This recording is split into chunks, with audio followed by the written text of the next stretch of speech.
اعوذ باللہ من الشیطان الرجیم بسم اللہ الرحمن الرحیم۔ معزز خواتین و حضرات، عزیز طلبہ و طالبات، ڈیلی قرآن کلاس میں آپ سب کو خوش آمدید۔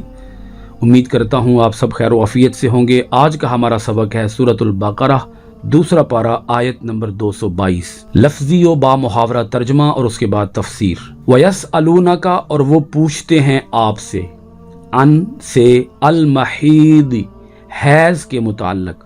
قل، آپ فرما دیجئے، ہوا اذن، وہ تکلیف دہ ہے، فاعتزلوا النساء فی المحیض، فاعتزلوا، الگ رہا کرو، النساء، اپنی عورتوں سے، فی المحیض، حیض کی حالت میں، ولا تقربوہن، اور نہ قریب جایا کرو ان کے، حتی، یہاں تک کہ، یطہرن، وہ پاک ہو جائیں، فَإِذَا تَطَهَّرْنَ، پھر جب وہ پاک ہو جائیں، فَأْتُوهُنَّ، تو جاؤ ان کے پاس، من، سے، حیث، جہاں، امرا، حکم دیا، کم، تمہیں، اللہ، اللہ نے، اِنَّا، بے شک، اللہ، اللہ، یحب، پسند فرماتا ہے، دوست رکھتا ہے، التوابین، توبہ کرنے والوں کو، وَيُحِبُّ الْمُتَطَہِّرِينَ،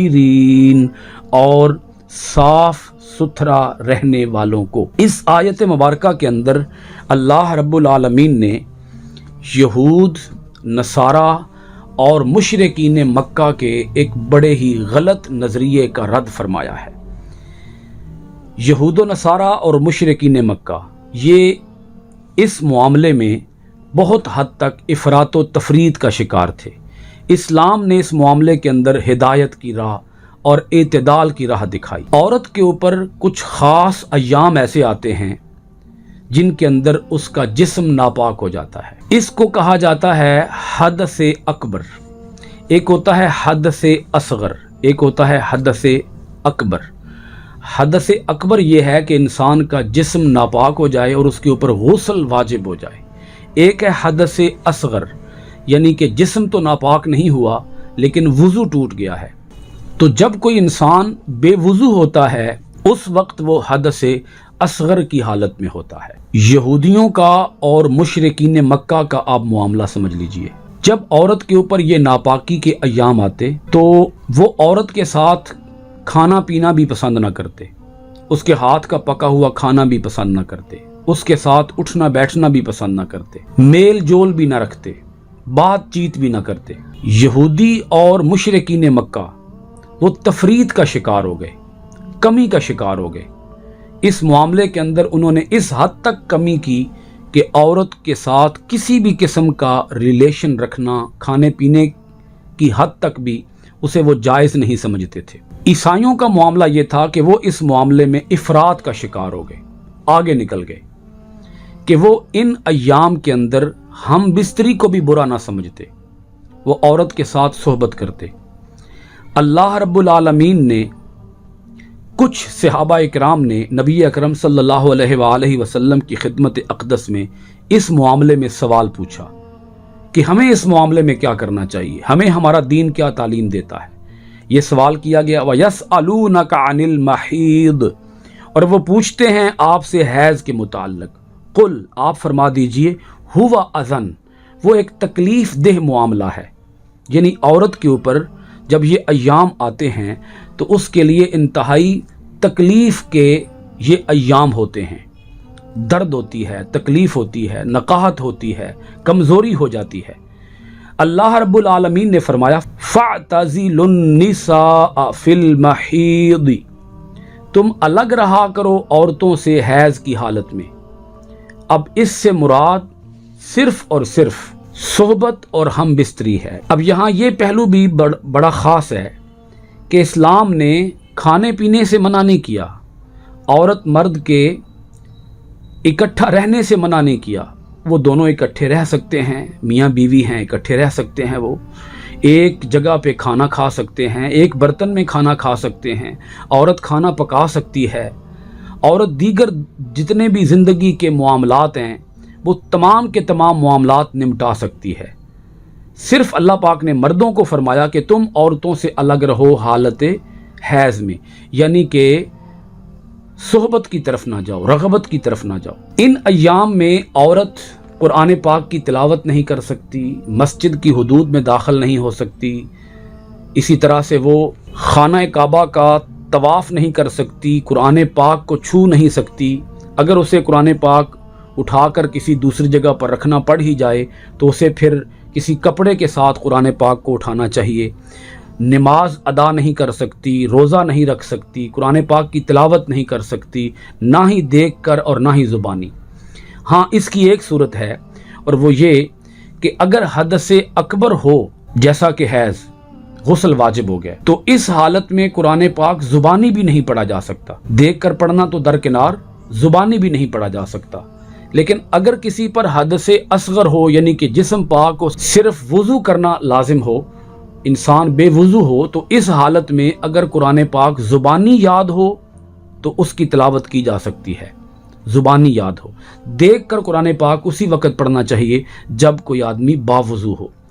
اس کی ایک اور صورت یہ بھی نکلتی ہے، اگر کوئی آدمی بے وضو ہو، اس کے اوپر حدث اصغر طاری ہو، تو موبائل فون سے قرآن پاک کی تلاوت کی جا سکتی، لیکن اسے احتیاط یہ کرنی چاہیے کہ وہ سکرین کے اوپر جہاں لفظ لکھے ہوں وہاں ہاتھ نہ لگائے، یہ اسے احتیاط کرنی چاہیے۔ تو اللہ پاک نے اس کے بعد ارشاد فرمایا وَلَا تَقْرَبُوهُنَّ، تم ان کے قریب نہ جاؤ۔ اب یہ کب تک قریب نہ جاؤ، کب تک صحبت نہ کرو؟ حتیٰ، یہاں تک کہ یطہرن، وہ پاک ہو جائیں۔ اسلام کس قدر عمدہ دین ہے، کس قدر اسلام کی تعلیمات کے اندر نفاست ہے، طہارت ہے۔ اسلام نے گندگی سے روکا ہے، غلاظت سے روکا ہے۔ کوئی بھی سلیم الطبع انسان، اچھی طبیعت کا انسان، وہ اس بات کو پسند نہیں کرتا، اس کے مزاج کے ہی یہ بات خلاف ہے کہ جب عورت حالت حیض میں ہو تو اس وقت صحبت یا رغبت اختیار کرے۔ اللہ پاک نے ارشاد فرمایا حتیٰ یطہرن، یہاں تک کہ وہ پاک ہو جائیں۔ اب اس پاکیزگی سے کیا مراد ہے کہ عورت غسل کر لے یا کم سے کم ایک نماز کا وقت گزر جائے؟ یہاں یہ بات سمجھ لیجئے کہ جو ماہواری کے ایام ہوتے ہیں، حیض کے جو ایام ہوتے ہیں، یہ ایام کم سے کم 3 دن ہوتے ہیں اور زیادہ سے زیادہ 10 دن ہوتے ہیں۔ تو اگر 10 دن تک یہ ایام رہے ہوں تو اس صورت میں جو ہی وہ ایام ختم ہوں گے اس کے بعد رغبت جائز ہو جائے گی، صحبت جائز ہو جائے گی۔ لیکن اگر 3 دن گزرے ہوں تو اس کے بعد پوری طرح سے جب تک کہ یہ تسلی نہ ہو جائے کہ خون کا آنا رک گیا ہے تو اس وقت تک صحبت کی طرف یا ہم بستری کی طرف نہیں جانا چاہیے۔ فَإِذَا تَطَهَّرْنَ، اب اگلا حکم دیکھیے گا، جب وہ عورتیں پاک ہو جائیں، فَأْتُوهُنَّ، تو تم ان کے پاس جاؤ، من حیث امرکم اللہ، جیسے اللہ نے تمہیں حکم دیا ہے۔ قرآن اللہ تعالیٰ کا کلام ہے، اس کے ایک ایک لفظ کو سمجھنا انسان کے لیے انتہائی ضروری ہے کہ وہ ایک ایک لفظ کو سمجھے۔ ان کے پاس جاؤ، ایسے جاؤ جیسے تمہیں اللہ نے حکم دیا ہے۔ اللہ رب العالمین کس قدر خوبصورت الفاظ آیتوں کے اندر بیان کرتا ہے کہ کسی با حیا عورت کے ماتھے کے اوپر شکن بھی نہ پڑے اور وہ اللہ تعالیٰ کے احکام کو بھی سمجھ جائے۔ بس یہاں اللہ پاک نے اتنا اشارہ دے دیا کہ تم ان کے پاس ایسے جاؤ، یعنی ایسے ہم بستری کرو جیسے اللہ نے تمہیں ہم بستری کرنے کا حکم دیا ہے۔ اب اللہ رب العالمین نے کیسے حکم دیا ہے یہ پہلو اگلی آیت کے اندر واضح ہو جائے گا۔ ان اللہ یحب التوابین ویحب المتطہرین، کتنی پیاری آیت مبارکہ ہے کہ بے شک اللہ تو پسند کرتا ہے توبہ کرنے والوں کو، اللہ دوست رکھتا ہے صاف ستھرا رہنے والوں کو۔ تم صاف ستھرے رہو گے تو اللہ تمہارے ساتھ دوستی کرے گا۔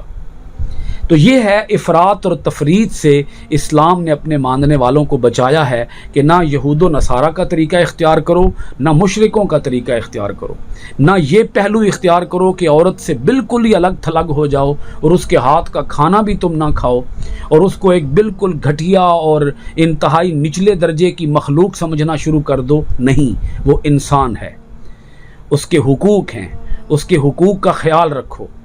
اور اس کی عزت نفس کو مجروح نہ کرو. یہ ایام اگر اس کے اوپر آئے ہیں تو یہ اللہ رب العالمین کی جانب سے آئے ہیں. تم ان سے الگ رہو. الگ رہنے کا ایک ہی مطلب ہے کہ ان ایام کے اندر تم صحبت سے باز رہو. اب یہاں یہ بات بھی عرض کر دوں کہ عورت اور مرد کا جو ریلیشن ہے، اس ریلیشن کے اندر 3 ایسی حالتیں ہیں کہ جس کے اندر رغبت یا صحبت منع کی گئی ہے. وہ ایک حالت ہے روزے کی حالت. حالت روزہ میں میاں بیوی کا جو ملاپ ہے وہ ناجائز ہے، حرام ہے، گناہ کبیرہ ہے. روزہ ٹوٹ جائے گا اور پھر روزے کا کفارہ دینا ہوگا. اسی طرح سے دوسری حالت جو ہے وہ حالت احرام ہے. جب عورت ہو یا مرد ہو، جب وہ حالت احرام میں ہوتے ہیں تو اس وقت وہ ہم بستری نہیں کر سکتے. اور جو تیسری حالت ہے وہ یہ ہے حیض کی حالت. حیض کی حالت میں بھی مرد کے لیے عورت کے ساتھ ہم بستری کرنا حرام ہو جائے گا. ناف سے لے کر گھٹنوں کے نیچے تک لذت حاصل کرنا حرام ہو جائے گا. اگر کوئی ایسا کر بیٹھے تو اس کے اوپر توبہ کرنا فرض ہوگا، کیونکہ وہ گناہ کبیرہ کا ارتکاب کر چکا ہے تو اسے توبہ کرنا اس کے اوپر فرض ہو جائے گا. اس کے بعد اللہ رب العالمین نے اس بات کی وضاحت کی جو اللہ پاک نے فرمایا فَأْتُوهُنَّ مِنْ حَيْثُ أَمَرَكُمُ اللَّهُ، عورتوں کے پاس ایسے جاؤ جیسے اللہ نے تمہیں جانے کا حکم دیا ہے. اب وہ اللہ نے حکم کیا دیا ہے اب سنیے گا.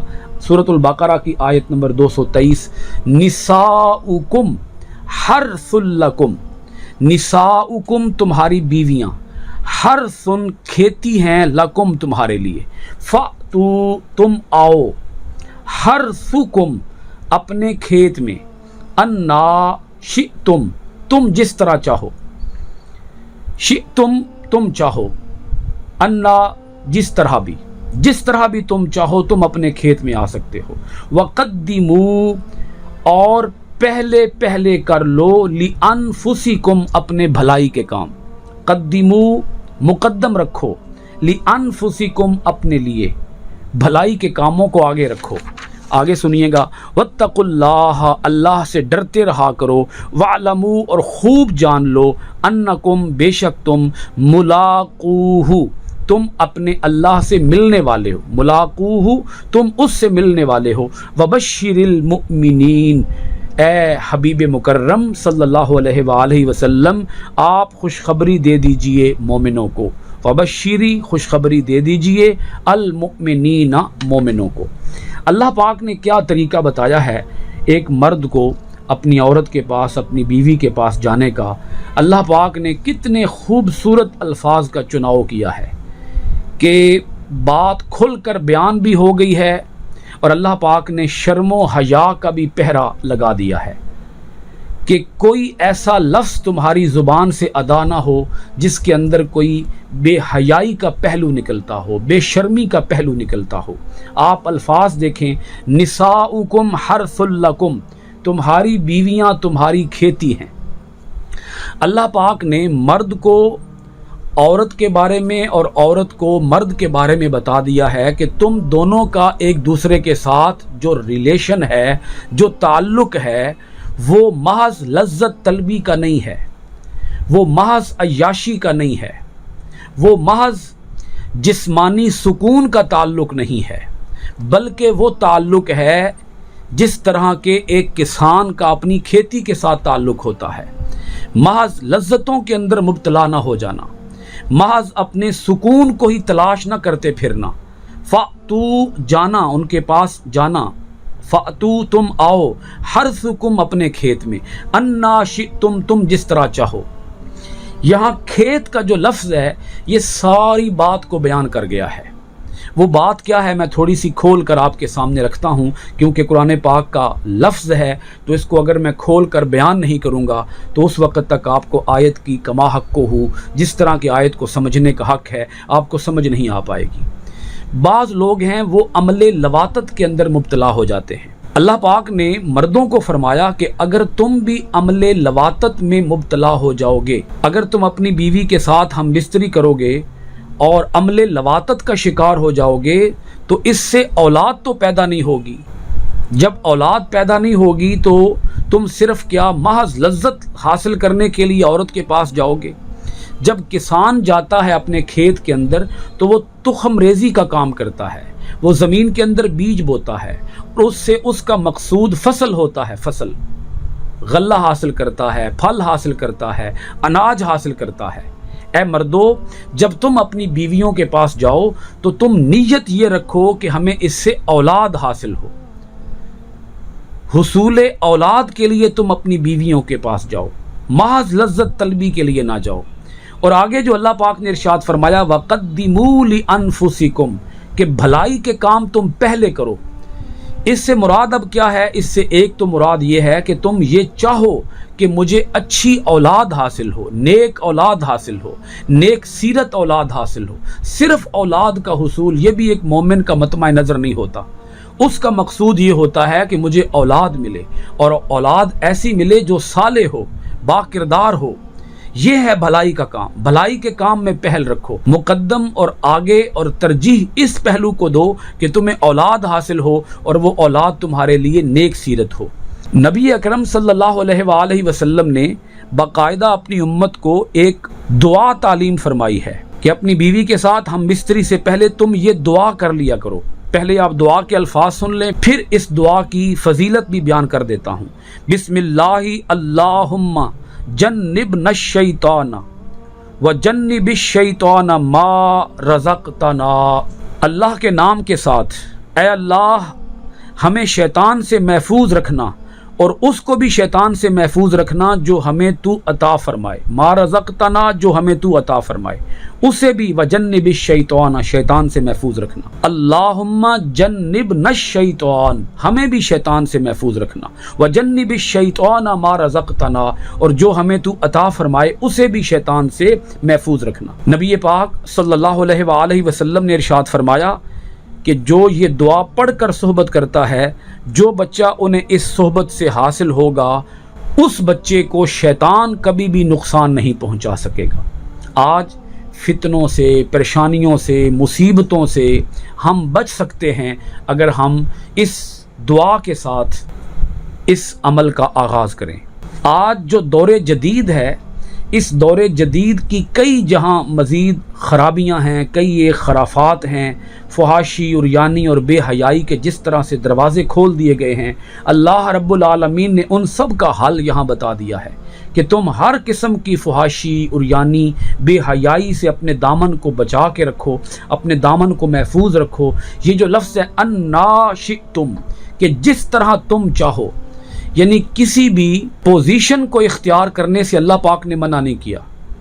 بیٹھ کر، کھڑے ہو کر، لیٹ کر، تم کوئی بھی طریقہ اپنا سکتے ہو، بس صرف ایک بات سے اللہ پاک نے منع فرما دیا کہ اس طریقے سے ہم بستری نہ کرنا جس طریقے سے اولاد ہی نہ ہو۔